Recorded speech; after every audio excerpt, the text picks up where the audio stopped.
mereka yang keluarkan Asy'ari dari Aswaja, saudara. Padahal Wahabi ini baru lahir abad ke-12. Aswaja udah ada dari awal, saudara, dari zaman salaf.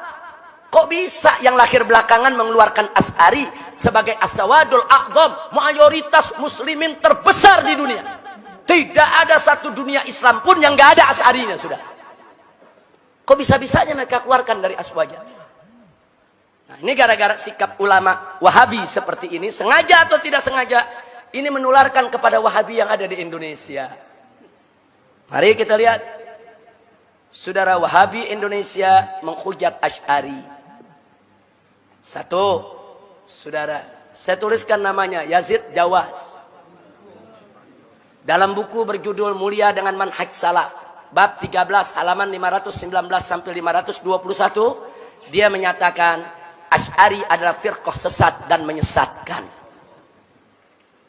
Saya tidak fitnah, ada bukunya, dijual, dibaca orang, saudara.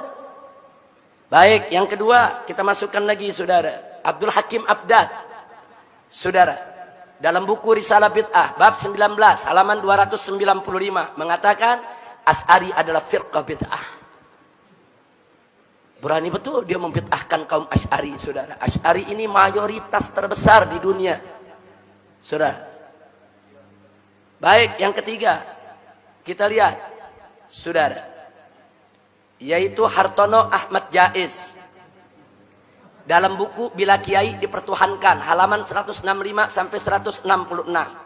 Dia mengatakan Asy'ari bukan ahlus sunnah yang dibawa imam yang 4. Dia tulis ada dalam bukunya. Saya tanya, ini hujatan bukan buat Asy'ari? Hujatan. Kita dianggap bukan ahlus sunnah, bahkan dianggap sesat, ahli bid'ah. Kemudian yang keempat, Mahrus Ali, ngaku mantan pengurus NU, saudara. Dia mengarang lebih dari 10 buku. Isi bukunya, saudara, menghantam habis amaliyah kaum Asy'ariyah dari kalangan NU. Jadi mereka sebut tuh yang namanya tabarukan, tawasulan, ziarah kubur, gosidahan, baca nasid-nasid Islami, saudara. Itu semuanya penyakit TBC. T-nya tahayul, saudara, B-nya bid'ah, C-nya khurafat. Dia kasih istilah. Jadi Asy'ari ini di Indonesia ini sudah mengidap penyakit TBC. Nah, penyakit TBC itu penyakit tahayul, penyakit bid'ah, dan penyakit khurafat. Ada dalam bukunya. Saya beli bukunya, saudara. Ada 11 buku yang saya beli, karangan dia. Saya baca semua. Cuman jangan saya baca nanti saya dituduh Wahabi, ya. Baca aja kan boleh untuk mempelajari. Baik, kita punya. Ini bukunya semua, ini yang kita tuliskan di sini kita punya.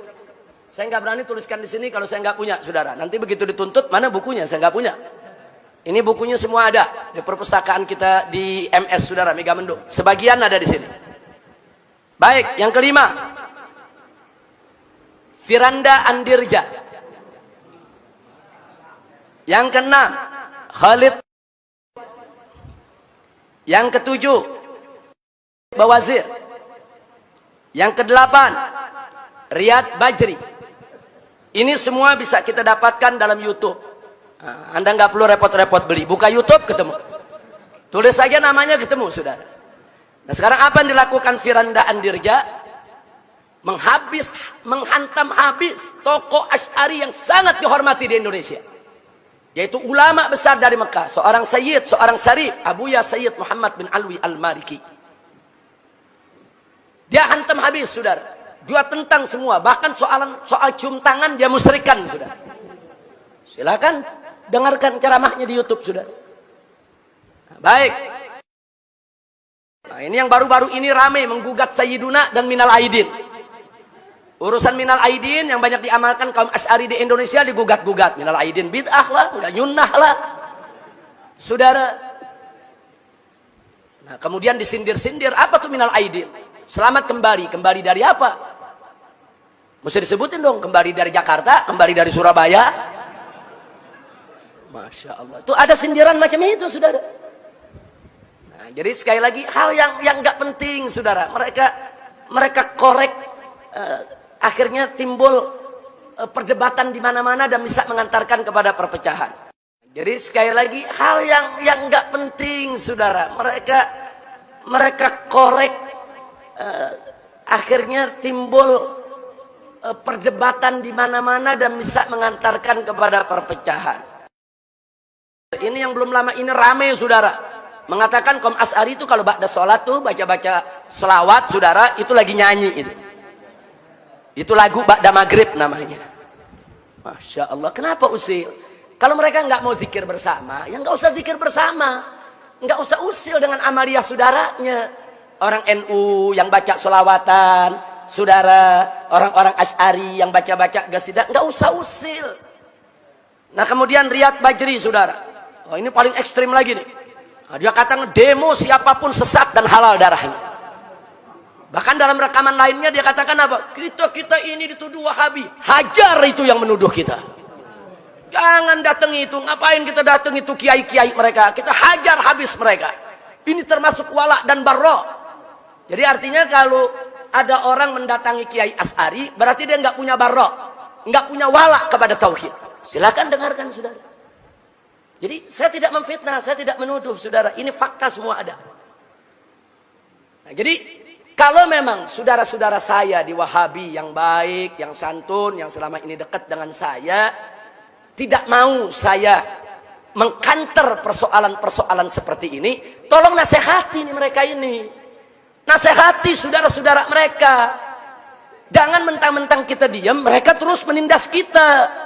Jangan, bukan mereka aja yang hafal Quran, bukan mereka aja yang hafal hadis, bukan mereka saja yang tahu tafsir, bukan. Ahlus sunnah wal jamaah, ini gudang ulama, gudang ahli tafsir, gudang ahli hadis, gudang ahli usul, gudang ahli akidah. Mau yang mana ahlinya? Kita sediakan, saudara. Jangan. Jadi kalau nggak mau buat kita marah, tolong mereka ini direda. Suruh jangan bikin pernyataan yang mecah belah umat. Saya mau tanya, saudara, ini kalau pernyataan begini lama-lama Asy'ari tersinggung tidak? Lama-lama marah tidak? Kalau marah bisa jadi konflik tidak? Saya mau tanya, kalau begini caranya lama-lama Wahabi bisa diganyang tidak? Bisa diperangi tidak? Itu yang kita tidak mau terjadi, saudara. Biarkan perpecahan yang terjadi di Syria, yang terjadi di Irak, yang terjadi di Libya, yang terjadi di Yaman, tidak boleh terjadi di Indonesia.